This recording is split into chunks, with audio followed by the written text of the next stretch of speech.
नहीं, उसको क्या हो गया है। इतना बड़ा इशू सारी दुनिया में हो गया, फसलों पर किस तरह का आतंक आ चुका, मानसून ढक चुके, ऐसे में मिलेट ही हमारा सबसे बड़ा उत्तर होगा। बस सिर्फ वैल्यू एडिशन हम करके इसे एक बड़े बाजार में ले जा सकते हैं, ये मेरा ठोस मानना है। उत्तराखंड जैसा राज्य और हिमालय में मिलेट का सबसे ज़्यादा बड़ा महत्व देश दुनिया की तुलना में इसलिए है कि हमारे पास क्लाइमेटिक वेरिएशन है। बकवीट कोई पैदा नहीं कर सकता हमारे अलावा, और ऐसी बहुत सी माइनर फसलें हैं जो हम ही पैदा कर सकते हैं। निश्चय बिल्कुल अमल करेंगे। मैं शीघ्र ही मंदिर समिति के, चाहे यमुनोत्री, बद्री, केदार, सभी मंदिरों के हम अध्यक्षों से बात करेंगे। हमने जो आपने कहा सरकारी स्तर पर तो हमने पहले घोषित कर दिया कि सरकारी भोजों में मिलेट्स प्रस्तुत हो। सरकारी कार्यक्रमों में जो बिस्किट हों वो मडवे के हों, लड्डू हों मडवे के हों, और इसके परिणाम भी सामने नजर आएंगे। जहां इससे इसका उत्पाद बढ़ेगा, लोगों को रोजगार भी मिलेगा। वहीं उत्तर प्रदेश के हापुड़ स्थित गढ़मुक्तेश्वर तहसील के नानपुर गांव में ग्राम विकास योजना वितरण कार्यक्रम का आयोजन किया गया, जिसमें खादी एवं ग्राम उद्योग आयोग के अध्यक्ष श्री मनोज कुमार ने शिरकत की। इस कार्यक्रम में हनी मिशन के तहत 30 मधुमक्खी पालकों को मधुमक्खी के 300 बक्से और मधुमक्खी कॉलोनियां प्रदान की गईं। कुम्हार सशक्तिकरण योजना के तहत 100 कुम्हारों को बिजली से चलने वाले चाक प्रदान किए गए। 75 चमड़े के कारीगरों को जूते की मरम्मत करने वाले टूल किट दिए गए। मनोज कुमार ने कहा कि रोजगार के अधिक से अधिक अवसर सृजित करने के लिए जो मशीनरी और टूल किट दी जाती हैं, उसका सभी को उपयोग करना चाहिए और आत्मनिर्भर भारत के निर्माण में अपना योगदान देना चाहिए। उन्होंने कहा कि प्रधानमंत्री के दूरदर्शी नेतृत्व में भारत दुनिया के सामने स्वयं को एक मजबूत, सक्षम और आत्मनिर्भर राष्ट्र के रूप में प्रदर्शित कर रहा है। उन्होंने कहा कि हमें प्रधानमंत्री के स्थानीय से वैश्विक भारत के सपने को साकार करने के लिए मेक इन इंडिया के साथ साथ मेक फॉर द वर्ल्ड के मंत्र के साथ आगे बढ़ना चाहिए। उत्तर प्रदेश को दालों एवं खाद्य तेलों में आत्मनिर्भर बनाने के लिए दलहनी एवं तिलहनी फसलों के अच्छा दान एवं उत्पादकता में वृद्धि पर सरकार जोर दे रही है और इसके लिए राज्य सरकार की ओर से निःशुल्क दलहन और तिलहन बीज मिनी किट का वितरण 2026-27 तक किया जाएगा। दलहनी फसलों में उड़द, मूंग, अरहर तथा चना, मटर, मसूर एवं तिलहनी फसलों में तिल, मूंगफली, राई, सरसों व अलसी के निःशुल्क बीज मिनी किट कृषकों में वितरित किए जाएंगे। कृषि मंत्री ने कहा है कि तिलहनी फसलों के कुल 26.66 लाख बीज मिनी किट वितरण एवं प्रति एकड़ के कुल 30,252 संकर सरसों प्रदर्शन आयोजित किए जाएंगे और इसके साथ ही 47,624 किसान पाठशालाओं का भी आयोजन कराया जाएगा। उन्होंने बताया है कि दलहन बीज मिनीकिट तथा प्रदर्शन कार्यक्रम से वर्ष 2023-24 से 2026-27 कुल 8.93 लाख किसान तथा किसान पाठशाला के माध्यम से कुल 57.17 लाख किसान लाभान्वित होंगे एवं तिलहन बीज मिनीकिट तथा प्रदर्शन कार्यक्रम से कुल 26.96 लाख किसान तथा किसान पाठशाला के माध्यम से कुल 47.62 लाख किसान लाभान्वित होंगे। मुंगेर में पीएम आवास योजना से लोगों का अपना घर बनाने का सपना पूरा हो रहा है। जिले की बांका पंचायत में पिछले वित्तीय वर्ष के दौरान 100 लोगों को इस योजना का लाभ मिला। देखते हैं मुंगेर से हमारी ये रिपोर्ट।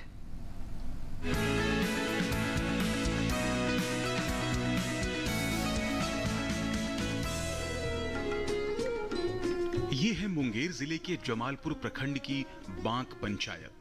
लगभग 15,000 की आबादी वाली इस पंचायत में अनेक ऐसे परिवार हैं जो कच्चे खपरैल वाले मकानों में रहे थे। ऐसे 100 परिवारों को पिछले वित्तीय वर्ष में प्रधानमंत्री आवास योजना के तहत पक्के आवास बनवा कर दिए गए हैं। रेणु देवी का 8 सदस्यों वाला परिवार भी इन्हीं में से एक है। हम लोग शादी करके यहाँ आए थे तो हमको घर रहने के लिए नहीं था। झोपड़ी का घर था, खपरेली, उसमें चूजा होता था। बाल बच्चा को लेकर के हम लोग पानिये में दिक्कत कर करके रहते थे। उसके बाद प्रधानमंत्री की योजना की तरफ से सरकारी इंदिरा आवास पास हुआ, तब और हम लोग कुछ पैसा मिला करके और घर बना लिए। कंचनगढ़ के रहने वाले रामदेव ठाकुर मजदूरी करते हैं। पहले झोपड़ी थी, इनके पास घर बनाने के लिए पैसे नहीं थे। आज इस योजना के तहत ये पक्का घर बना कर रह रहे हैं। प्रधानमंत्री योजना मकान आया तो 1,30,000 रुपया मिला, तो उसमें हम अपना पैसा मिला के बनाए घर। हाँ, इसलिए तो हम लोग को बन गया घर, दिया प्रधानमंत्री योजना, तो हम लोग बना के रह रहे हैं। जिले के उप विकास आयुक्त संजय कुमार ने कहा कि इस योजना का लाभ ऐसे लोगों को दिया गया है जिनके पास पक्का मकान नहीं है। ये वर्ष 21 और 22 में इस जिले को 9,128 का लक्ष्य मिला था, जिसके विरुद्ध हम लोगों ने 9,099 आवासों को स्वीकृत किया है और अब तक हम लोग 8,160 घरों को पूर्ण कर लिया है। शेष घर भी हम लोग 1 महीने के अंदर पूर्ण कर लेंगे। सरकार का लक्ष्य है कि हर गरीब बेघर परिवार को पक्का मकान दिया जाए। इसे लेकर हर वित्तीय वर्ष में लक्ष्य निर्धारित किए जाते हैं और जरूरतमंदों को उनकी बारी के अनुसार आवास आवंटित किए जाते हैं। मुंगेर से प्रशांत कुमार सिंह की रिपोर्ट, डीडी न्यूज।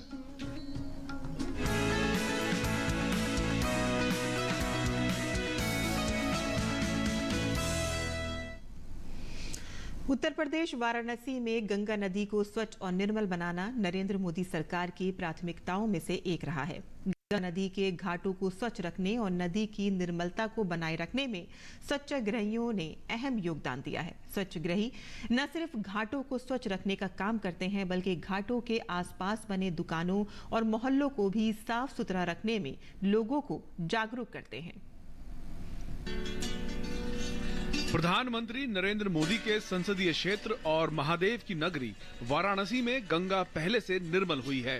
काशी में गंगा सफाई अभियान से जुड़े और शहर को स्वच्छ बनाने में स्वच्छाग्रही काफी मददगार साबित हो रहे हैं। स्वच्छाग्रहियों का काम केवल अपने आसपास और मोहल्ले में रहने वाले लोगों को स्वच्छता के प्रति जागरूक करने तक ही सीमित नहीं है, बल्कि इसके साथ ही अपने आसपास कैसे सफाई रखें, कचरे का निष्पादन किस तरह किया जाए, इस पर भी ध्यान होना चाहिए। माला फूल पूजा करके वही में छोड़ दें। और फिर बहुत लोग है नहा के कपड़ा भी छोड़ के चले जाएंगे, तो कपड़ा को उठाएंगे तो उसको बांधेंगे, तो फिर घर कह के तो ले जाएंगे तो धरेंगे, फिर उसके बाद नैया वाला बोर्ड तो उसी पर लदेगा। बनारस स्मार्ट सिटी के पायदान पर तेजी से चढ़ रहा है।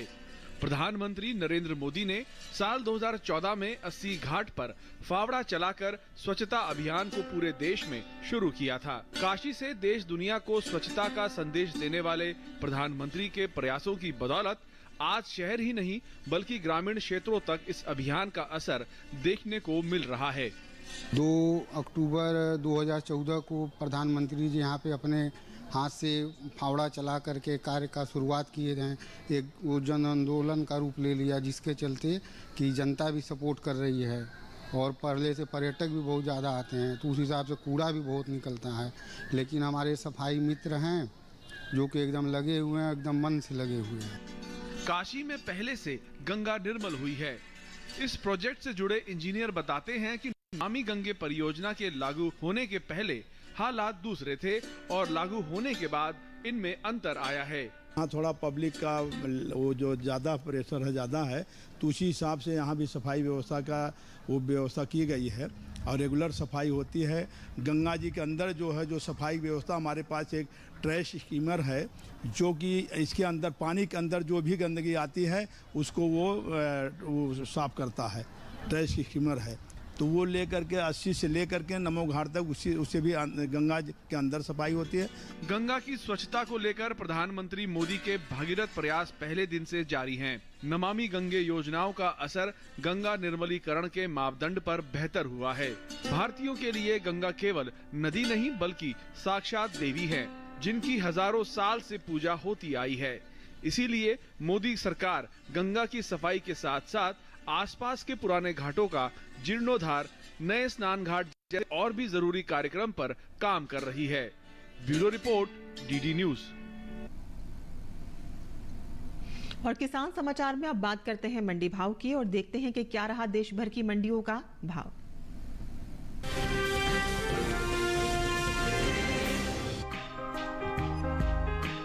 कृषि उपज मंडियों में इन दिनों गेहूं की आवक सामान्य बनी हुई है। भाव पर नजर डालें तो सोमवार को दादरी मंडी में गेहूं के सौदे मजबूती के साथ हुए। धोराजी और कोटा मंडी में गेहूं के भाव में नरमी देखने को मिली, जबकि चोटिला मंडी में गेहूं के सौदों में कोई फेरबदल नहीं हुआ। एग्बाक नेट के मुताबिक गुजरात की धोराजी मंडी में 13 मई को लोकवान गेहूं का भाव रहा 2225 रूपए। 15 मई को इसके भाव में 25 रूपए की गिरावट आई और भाव हो गया 2200 रूपए। हालांकि राज्य की ही चोटिला मंडी में बीते 2 दिनों के दौरान लोकल गेहूं के भाव स्थिर रहे। यहां 13 और 15 मई को गेहूं 2600 रूपए पर बिका। राजस्थान की कोटा मंडी में गेहूं सौदों में नरमी के साथ कारोबार हुआ। यहां 13 मई को गेहूं का भाव रहा 2250 रूपए। 15 मई को इसके सौदे 50 रूपए लुढ़क कर 2200 रूपए पर हुए। दूसरे राज्यों के मुकाबले उत्तर प्रदेश की ज्यादातर मंडियों में सोमवार को धारा गेहूं की आवक अधिक देखने को मिली। यहाँ की दादरी मंडी में 13 मई को धारा गेहूं का भाव था 2171 रूपए। 15 मई को इसके सौदों में 9 रूपए की तेजी आई और भाव 2180 रूपए पर जा पहुँचा। उत्तर प्रदेश की दूसरी मंडियों में धारा गेहूं के भाव की बात करें तो 15 मई को सिरसागंज मंडी में धारा गेहूं का भाव रहा 2140 रूपए। इलाहाबाद मंडी में भाव रहा 2150 रूपए। मैनपुरी मंडी में धारा गेहूं 2126 रूपए पर बिका, जबकि राज्य की ही अलीगंज मंडी में इस दौरान धारा गेहूं के सौदे 2130 रूपए पर हुए। गेहूं की उपज की बात करें तो इस साल देश में घरेलू स्तर पर गेहूं की पैदावार रिकॉर्ड स्तर पर जा सकती है, जिसका असर गेहूं के बाजार पर पड़ता दिख सकता है। कृषि मंत्रालय की ओर से जारी दूसरे अग्रिम अनुमान के मुताबिक साल 2022-23 के दौरान देश में गेहूं की उपज 1,121,82,000 टन अनुमानित है, जो पिछले साल के उत्पादन की तुलना में 44,40,000 टन अधिक है। जबकि बीते साल इस दौरान देश में गेहूं की पैदावार 1,77,42,000 टन रही थी।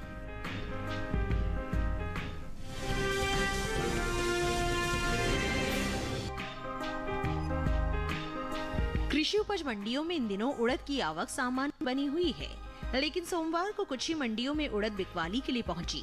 भाव की बात करें तो 15 मई को कोटा और सहारनपुर मंडी में उड़द के सौदे मजबूती के साथ हुए, जबकि सफदरगंज मंडी में इस दौरान उड़द के भाव में कोई बदलाव देखने को नहीं मिला।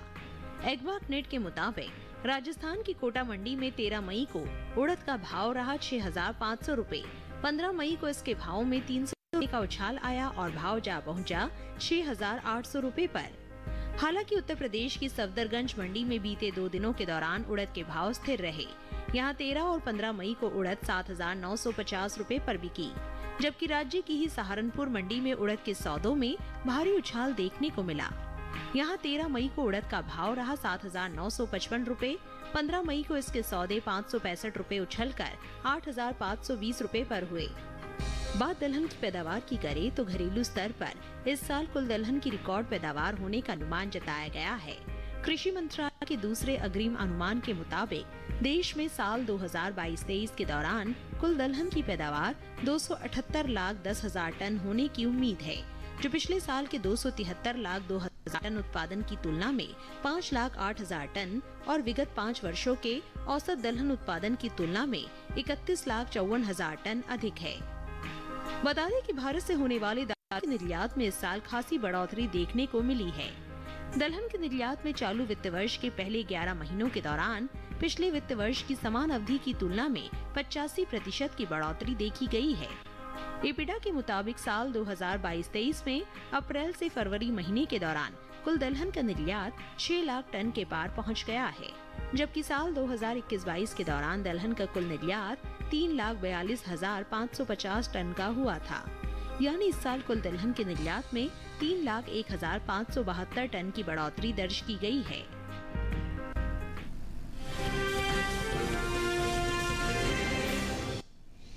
और मंडी खबर के बाद अब बात करते हैं मौसमी खेती की। किसान इस मौसम में कैसे रखें अपनी खेती का ख्याल, आइए देखते हैं।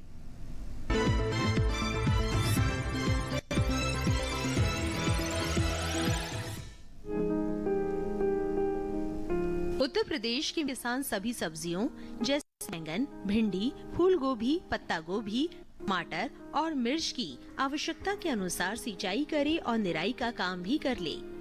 उत्तर प्रदेश में ही उड़द, मूंग और मक्के की फसल को खरपतवारों से मुक्त रखें और इनके खेतों में उचित नमी बनाकर रखें। साथ ही यहाँ जायद मूंग की फसल की बुआई की जा सकती है।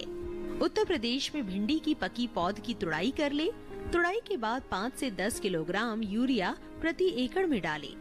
उत्तर प्रदेश में किसान अमरूद की पौध को पुआल की छप्पर से ढक दे। साथ ही अमरूद को कीटों से बचाने के लिए हरे रंग की जाली का इस्तेमाल करें। यहाँ लीची के बागों की समय समय पर सिंचाई करें। लीची को फल छेदक कीट से बचाने के लिए इसमें डाइक्लोरोवास को पानी में मिलाकर छिड़के। उत्तराखंड के पंतनगर में मसूर की पकी फसल की कटाई कर ले और इसे धूप में अच्छी तरह से सुखा ले। उसके बाद ही किसान इसकी मड़ाई का काम करे। यहाँ के किसान लहसुन की पकी फसल की खुदाई कर ले। यहाँ सेब में बड़वार की अवस्था में इसमें 1 किलोग्राम यूरिया 200 लीटर पानी में मिलाकर छिड़के। उत्तराखंड में टमाटर के पौधों को कीड़ों से बचाने के लिए फेरोमोन ट्रैप लगाएं। साथ ही यहाँ के किसान टमाटर की पकी फसल की तुड़ाई भी कर ले। उत्तराखंड के किसान आड़ू के पके फलों की तुड़ाई तब करे जब आड़ू में अच्छा रंग आ जाए। यहाँ मशरूम की खेती कर रहे किसान मशरूम के फसल कक्ष में उचित वायु की व्यवस्था बनाए रखे। साथ ही इनकी खिड़कियों पर कीट रोधी जाली लगाएं, जिससे इनका कीटों और मक्खियों से बचाव हो सके। साथ ही किसान मशरूम की थैलियों में पानी भरने से बचे।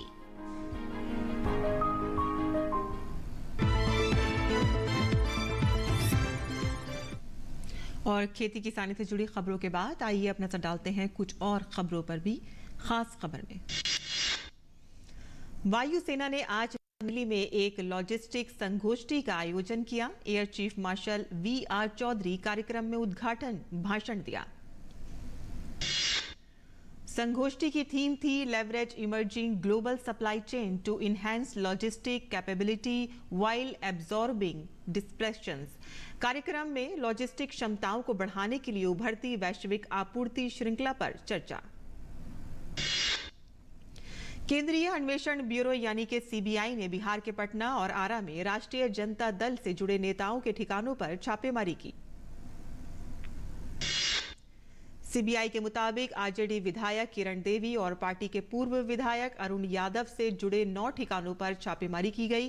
प्रेमचंद गुप्ता नामक व्यक्ति के नोएडा, दिल्ली और गुरुग्राम के ठिकानों पर छापेमारी की गई।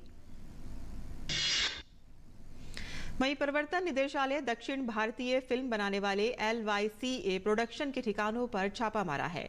ईडी ने LYCA प्रोडक्शन के चेन्नई स्थित ठिकानों पर छापा मारा है। उत्तर प्रदेश में प्रयागराज पुलिस कमिश्नरेट ने उमेश पाल हत्याकांड में अतीक अहमद की पत्नी शाइस्ता परवीन, शूटर गुड्डू मुस्लिम और साबिर के खिलाफ लुकआउट नोटिस जारी किया। गुजरात में गरीब बस्तियों में छोटे बच्चों की पढ़ाई को लेकर एक अनूठी पहल। सूरत में बस्तियों में रहने वाले बच्चों के लिए मोबाइल स्कूल शुरू किया गया।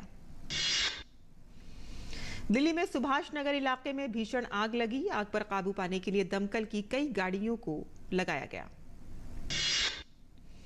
दिल्ली के पुष्प विहार में अमृता सीनियर सेकेंडरी स्कूल में बम उड़ाने की धमकी के बाद सुरक्षा बढ़ाई गई। स्कूल में घना तलाशी अभियान चलाया गया, हालांकि कहीं से बम नहीं मिला। और किसान समाचार में आज के लिए बस इतना ही। अनुमति दें। नमस्कार।